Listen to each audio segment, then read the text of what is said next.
नमस्कार दोस्तों। जैसे कि हमारी इम्पोर्टेंट क्वेश्चंस की सीरीज चल रही है लेबर लॉ में, तो अगला क्वेश्चन हमारा डेफिनेशन ऑफ इंडस्ट्रियल डिस्प्यूट्स था। और उसके बाद जो क्वेश्चन आ रहा है वो टाइप्स ऑफ स्ट्राइक्स है। स्ट्राइक क्या है, ठीक है, वो कितने प्रकार का होता है। तो ये दोनों क्वेश्चन को हम एक ही में इंक्लूड करके दे रहे हैं ये आपका ये वीडियो। और बहुत ही इम्पोर्टेंट, बड़ा अच्छा पॉइंट इसमें मेंशन किए गए हैं। आप इसको ध्यान से सुनिए और देखिए। इसमें जो इम्पोर्टेंट आपको लगे वो नोट्स करते जाइएगा। जहां ज़रूरत होगी मैं बताऊंगा क्या इम्पोर्टेंट है क्या नहीं है। इसके पहले की सारी वीडियो देखने के लिए आप हमारे डिस्क्रिप्शन में जाइए। वहां पे आपको प्लेलिस्ट मिल जाएगी। पूरी प्लेलिस्ट के अकॉर्डिंग आप पूरे लेबर लॉ का कंटेंट आप देख पाएंगे। ठीक है, चलिए हम डिस्कस करते हैं।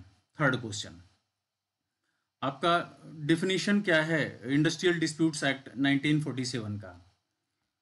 डिफिनीशन इसका, स्टैट्यूटरी डिफिनीशन की बात अगर करूं मैं, the industrial disputes means any dispute or difference between employers and employers, between employers and workman, between workman and workman. मतलब कोई किसी भी तरह का डिस्प्यूट है जो एम्प्लॉयर एम्प्लॉयर के बीच में, एम्प्लॉयर वर्कमैन के बीच में, मतलब जो एम्प्लॉई होता है उसके बीच में, या वर्कमैन टू वर्कमैन यानी एम्प्लॉई एम्प्लॉई के बीच में, ठीक है, which is connected with the employment, जो कि एम्प्लॉयमेंट से कनेक्टेड होता है। ठीक है, अब इसमें क्या है, और ये आप ये मान के चलिए कि जो भी है इसका जो भी डिस्प्यूट होगा वो रिलेटेड या सब्जेक्ट मैटर ऑफ डिस्प्यूट्स कह सकते हैं, related with the employment, non employment, terms of employment and conditions of labour. ठीक है, ये इसलिए मैं बोल रहा हूं कि एम्प्लॉयमेंट एम्प्लॉयमेंट का जो एम्प्लॉयर एम्प्लॉयर होता है उसमें भी डिस्प्यूट हो जाता है, वो भी इंडस्ट्रियल डिस्प्यूट एक्ट 1947 को अफेक्ट डालता है। और एम्प्लॉई और एम्प्लॉयर्स में हो जाता है तो भी इसका साइड इफेक्ट, जैसे वर्कर्स यूनियन में हो जाता है आपस में लफड़ा किसी चीज को लेकर, चाहे वो एम्प्लॉयमेंट से रिलेटेड हो चाहे नॉन एम्प्लॉयमेंट से रिलेटेड हो। तो वो जो भी डिस्प्यूट होंगे वो इंडस्ट्रियल डिस्प्यूट एक्ट के अंडर में कंसीडर किए जाएंगे। ठीक है, इसका आगे रीजन समझिए। अब हम चलते हैं रीजन फॉर डिस्प्यूट्स की तरफ। रीजन क्या है? रीजन दो ही तरीके का जनरली देखने को मिलता है, एक वेजेस से रिलेटेड और एक वर्किंग आवर्स से रिलेटेड। ठीक है, related to wages, related to working hours. अब आगे चलते हैं, अप्लीकेबिलिटी ऑफ दिस एक्ट कहाँ अप्लीकेबल है? पूरे इंडिया में अप्लीकेबल है। ठीक है, whole of India, all industries including central and state government, जो कि सारी तरीके की इंडस्ट्रीज को कवर करता है सेंट्रल और स्टेट गवर्नमेंट के अंडर में। अब आगे चलिए, अब देखिए इसमें डेफिनेशन हमने आपको बता ही दिया। अब डेफिनेशन के बाद अगर हम डेफिनेशन को दो पार्ट में तोड़ते हैं, एक वर्कमैन एम्प्लॉई और दूसरा वेजेज। वर्कमैन को अगर हम डिस्कस करते हो तो वर्कमैन किसे कहते हैं, एम्प्लॉई किसे कहते हैं? Any person employed in an industry to do manual unskilled, skilled, technical, operational, clerical and supervisory work for hire और रिवार्ड। ठीक है, जो भी व्यक्ति है, कोई भी व्यक्ति है जो एम्प्लॉयड है इंडस्ट्री में, चाहे वो स्किल्ड हो, कौशल उसके पास हो, या अनस्किल्ड हो, या लेबर कैटेगरी में हो, टेक्निकल हो या ऑपरेशनल हो, ऑपरेशन वर्क ऑफिशियल वर्क में काम करता हो, या क्लरिकल वर्क में काम करता हो, या सुपरवाइजरी वर्क हो उसका। ठीक है, तो इस तरह के जो भी एम्प्लॉई होंगे वो वर्कमैन कहलाएंगे। ठीक है, अब दूसरा पॉइंट हमारा आता है वेजेज। ठीक, अब वेजेज की बात करते हैं तो all remuneration in terms of money. ठीक है, it includes DA, house accommodation and other facilities like food, grains, travelling allowance etcetera. ठीक है, जो भी रिम्यूनरेशन, जितने टाइप का रिम्यूनरेशन होता है वो मॉनेटरी टर्म में बात करें तो, एक मनी के टर्म में बात करें तो इट इंक्लूड्स डीए, डीए को इंक्लूड करता है, हाउस एकोमोडेशन इंक्लूड होता है इसमें, और फूड, ग्रेन्स, ट्रेवलिंग अलाउंस सारी चीज इंक्लूड्स होती है। अब हम इसमें क्या क्या चीजें नहीं इंक्लूड होती? It does not includes bonus, commission, gratuity and provident fund. ये चार चीजें वेजेज में कंसीडर नहीं होता, बोनस, कमीशन, ग्रेच्युटी और प्रोविडेंट फंड। ठीक है, अब अगला पॉइंट है settlement of industrial disputes. Work committee क्या होता है, ठीक है, और कंसिलेशन कमेटी क्या होती है। अब देखो वर्क कमेटी की अगर मैं बात करूं तो एक ब्रीफ मैं आपको दे रहा हूं। वर्क कमेटी में टोटल जो भी एम्प्लॉयर साइड से होंगे और एम्प्लॉय साइड से होंगे, ठीक है, एक सेकेंड ना, जो भी एम्प्लॉयर साइड से होंगे और एम्प्लॉय साइड से होंगे उसमें क्या डिफरेंस होगा, दोनों बराबर बराबर नंबर ऑफ कैंडिडेट दोनों बराबर होंगे, पहली चीज। दूसरी चीज, उसमें मैक्सिमम 20% से ज्यादा हो नहीं सकते इस कमेटी में, वर्किंग कमेटी में, ठीक है, 20 नंबर से ज्यादा हो नहीं सकते, पहली चीज। और इसकी ऑफिशियल मीटिंग, इनकी वर्क कमेटी की मीटिंग जो है साल भर में एक बार कंपलसरी है, ठीक है। तो ये एक थोड़ा सा आपको आइडिया हो गया कि वर्किंग कमेटी क्या है, ठीक है, वर्किंग कमेटी। अब दूसरा है आपका कंसिलेशन ऑफिसर, ठीक। अब कंसिलेशन ऑफिसर क्या होता है, बिचौलिया होता है, मीडिएटर का काम करता है। जो भी डिस्प्यूट को, इंडस्ट्रियल डिस्प्यूट एक्ट 1947 में जो भी डिस्प्यूट्स क्रिएट हो रहे थे एम्प्लॉय के बीच में, एम्प्लॉयर के बीच में, और एम्प्लॉयर के बीच में, इसके लिए कंसिलेशन ऑफिसर जो है अपॉइंट किया गया। कंसिलेशन ऑफिसर अपॉइंटेड थे जो कि ये दोनों टाइप के डिस्प्यूट उसमें जो है वो रिजॉल्व कराते थे, ठीक है। अब आगे आता है ड्यूटी ऑफ कंसिलेशन ऑफिसर। इनकी ड्यूटी क्या होती है, ये सेक्शन 12 में मेंशन है। ध्यान रहे, कंसिलेशन ऑफिसर भी शॉर्ट क्वेश्चन में पूछा जाता है और वर्क कमेटी भी शॉर्ट क्वेश्चन में पूछा जाता है। Duty of conciliation officer section 12, इसमें क्या है, tries to settle the disputes. ये क्या करते हैं, इनका काम ही है कंसिलेशन ऑफिसर का डिस्प्यूट को सेटल करना। और इनका काम है send memorandum settlement to the appropriate government. जो भी गवर्नमेंट है, चाहे स्टेट गवर्नमेंट के अंडर में है तो उनको भेजेंगे, अगर सेंट्रल गवर्नमेंट के अंडर में है तो उनको भेजेंगे कि मेमोरेंडम बना के ये सेटलमेंट डिटेल उनको रिपोर्ट करते हैं, ठीक है। It fails in settlement, if fails in settlement he has to send reports within 40 days. अगर मान लो वो डिस्प्यूट सॉल्व नहीं होता है, वो सेटलमेंट सॉल्व नहीं होता है, तो इनको 14 दिन के अंदर रिपोर्ट सबमिट करनी पड़ती है स्टेट गवर्नमेंट या सेंट्रल गवर्नमेंट को, जिसके अधीन ये होंगे, ठीक है। अगला बोर्ड ऑफ कंसिलेशन क्या होता है। बोर्ड ऑफ कंसिलेशन सेक्शन 5 में मेंशन किया गया है, ठीक है। बोर्ड ऑफ कंसिलेशन सेक्शन 5, ये आप शॉर्ट नोट्स वाला जो क्वेश्चन 5 नंबर 5 है हमारे इंपॉर्टेंट सीरीज की, उसको भी कवर कर रहा है, उसमें उसको भी हम समझ लो इसमें कवर किए हैं। 3, 4, 5 ये 3 क्वेश्चन इसमें कवर हो रहे हैं। बोर्ड ऑफ कंसिलेशन में देखिए, अप्रोप्रिएट गवर्नमेंट चाहे सेंट्रल गवर्नमेंट हो या स्टेट गवर्नमेंट हो, उसको बनाती है board of conciliation as per types of industry. मान लो स्टेट गवर्नमेंट के अंडर वाली इंडस्ट्री है तो उसमें स्टेट गवर्नमेंट उसको कंसिलेशन ऑफिसर अपॉइंट करेगी। अगर सेंट्रल गवर्नमेंट की इंडस्ट्री है तो जो है उसमें सेंट्रल गवर्नमेंट कंसिलेशन ऑफिसर को अपॉइंट करेगा। तो इस तरीके से है। अब उसमें एक बोर्ड बनता है, इनका कंसिलेशन का बोर्ड है जिसको सेक्शन 5 में मेंशन किया गया है, ठीक है। अब ये उस टाइप के मतलब पर्टिकुलर कंसर्न जो स्टेट वाइज होगा या नेशन का होगा, उसके अंडर में ये बोर्ड ऑफ कंसिलेशन बनता है। ये 2 तरीके से बनता है बोर्ड ऑफ कंसिलेशन, एक स्टेट का एक सेंटर का। तब इसमें देखिए, it has duty to send reports within 2 months. इनको 2 महीने के अंदर रिपोर्ट देना होता है अपने कंसर्न गवर्नमेंट को, ठीक है। 2 महीने के अंदर ये फाइनल रिपोर्ट सबमिट करते हैं। अब अगला है court of inquiry. Court of inquiry क्या है, सेक्शन 6, ये भी सेम है। जो भी इंक्वायरी कोर्ट के थ्रू की जाएगी, इन्वेस्टिगेशन की जाएगी, वो कोर्ट ऑफ इंक्वायरी कहलाएगी। ये सेक्शन 6 में मेंशन है। और ये भी central government, either central government और स्टेट गवर्नमेंट में ये बनाती है, ठीक है। कोर्ट ऑफ इंक्वायरी अपॉइंट किया जाता है। अब लेबर कोर्ट क्या होता है, लेबर कोर्ट सेक्शन 7 में मेंशन है।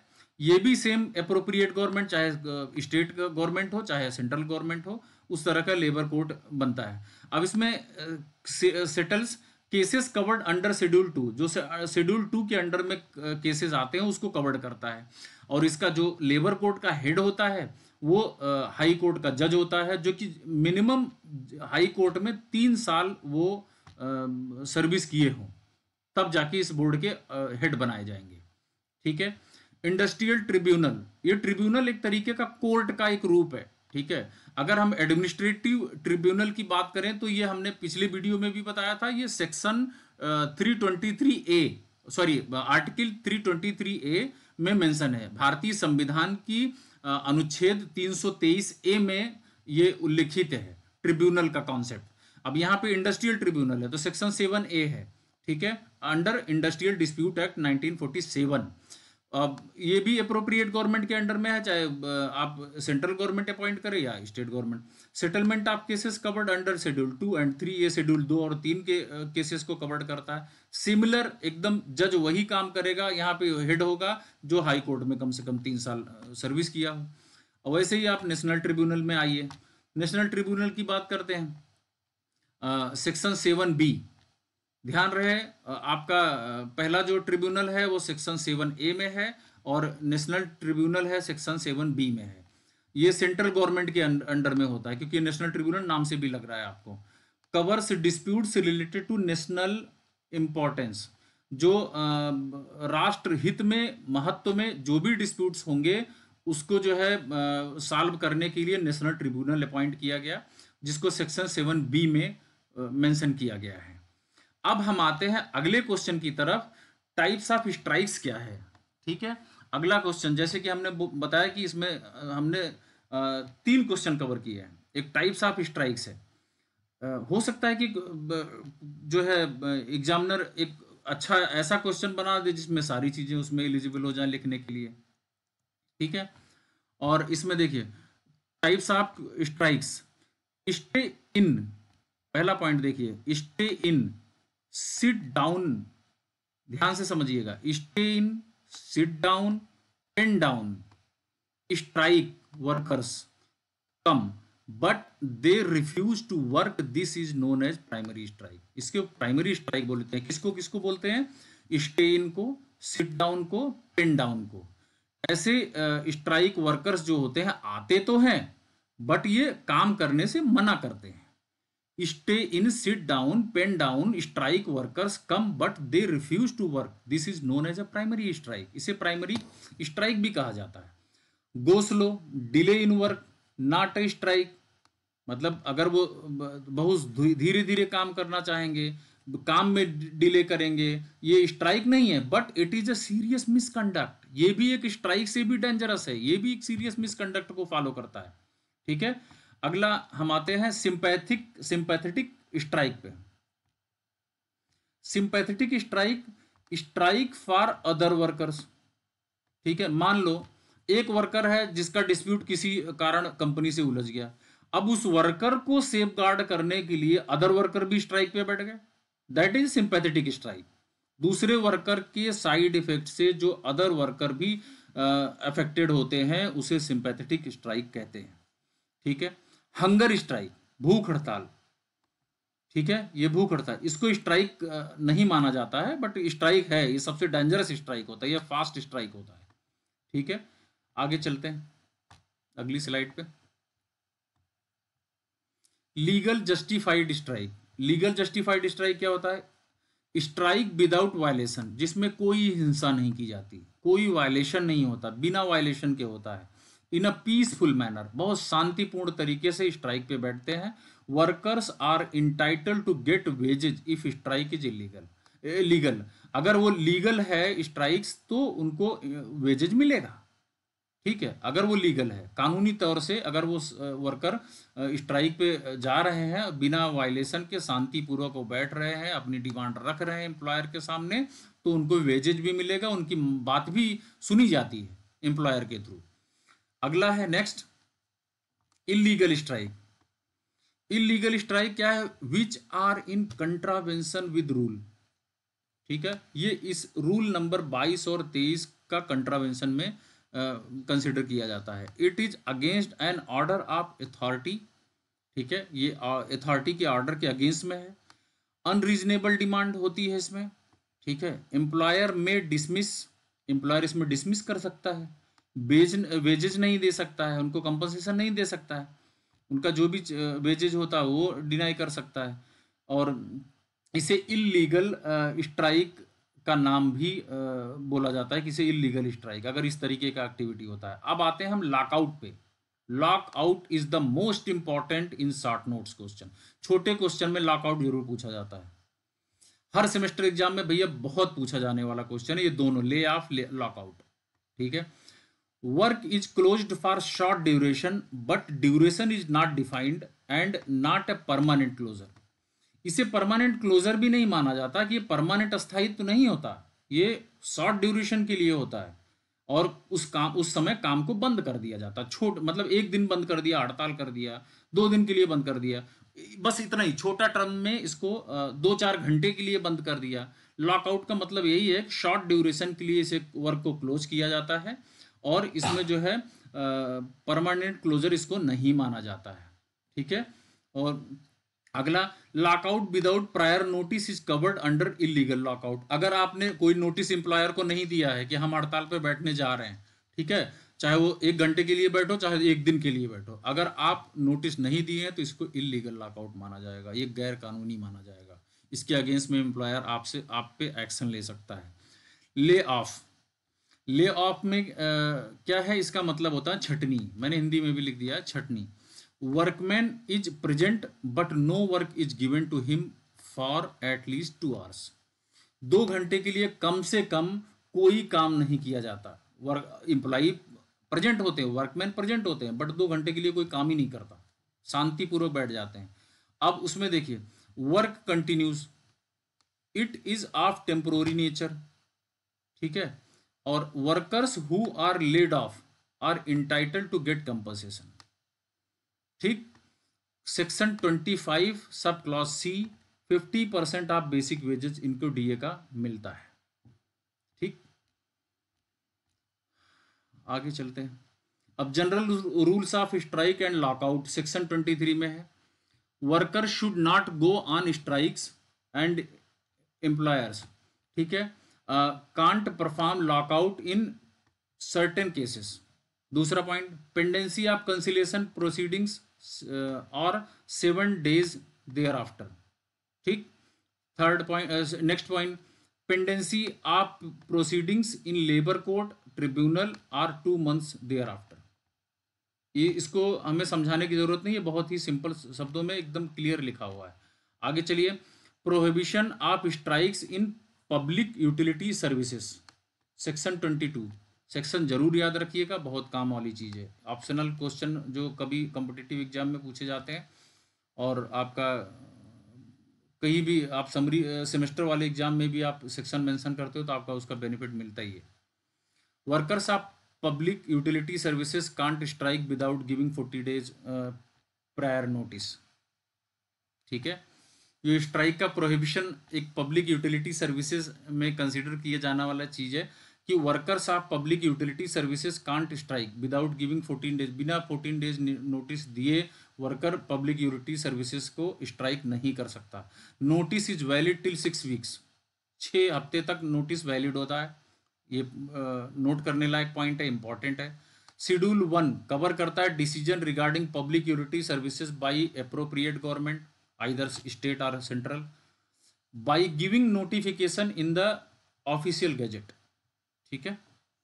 Next, unfair labour practices section 25T and 25U, activity as per the schedule 5, recruitment of workman at the time of legal strike. ठीक। टू कंटिन्यू इलीगल लॉकआउट, जो कि हमने पहले डिस्कस कर लिया, अभी बताया था, ये सारे अनफेयर लेबर प्रैक्टिस में आएंगे। To abolish work, remove workers, काम को बंद कर देना, वर्कर को रिमूव कर देना। टू सपोर्ट इलीगल स्ट्राइक को सपोर्ट करना और फाइन लगाना, पनिशमेंट लगाना फॉर अनफेयर लेबर वेजेज। ठीक है। अब ये fine punishment for unfair labour practice क्या है, इन पनिशमेंट फॉर 6 months, इसमें 6 महीने की सजा हो सकती है। क्या क्या फाइन लगती है, क्या क्या पनिशमेंट मिलते हैं, इसमें 6 महीने की सजा हो सकती है और ₹1000 फाइन लगता है इसमें। ठीक है। और ये जो है या दोनों अप्लीकेबल हो सकता है। बजबज म्यूनसिपालिटी का केस 1953 हमने पिछले वीडियो में डिस्कस किया है, इसके लिए आप जाइए पिछले वीडियो में हमारे देखिए, बजबज म्यूनसिपालिटी केस हमने बहुत अच्छे से डिस्कस किया है, वहाँ आपको क्लियर हो जाएगा। आगे चलिए। तो अच्छा, ये तीनों क्वेश्चन हमारे कंप्लीट हो गए। ठीक है, तीनों क्वेश्चन हमारे कंप्लीट हो जाते हैं। इसको आप अच्छे से वीडियो को देखिए, 2 बार इसको सारी चीज़ें क्लियर कर लेंगे, 2 बार इसको सुन लेंगे, पढ़ लेंगे, नोट कर लेंगे, और ये जैसे मैंने जिस वे ऑफ राइटिंग में लिखा है, ये आपको बहुत इंपॉर्टेंट याद मेमोराइज होने वाली चीज़ है। ये एक आपके मेमोरी में, खोपड़ी में सेट होने वाली चीज़ है, ये छेद कर देगा एग्जाम में जाके। ठीक है, तो आप इसको अच्छे से तैयार कीजिए। Thank you so much. मिलते हैं अगले वीडियो में। ओके।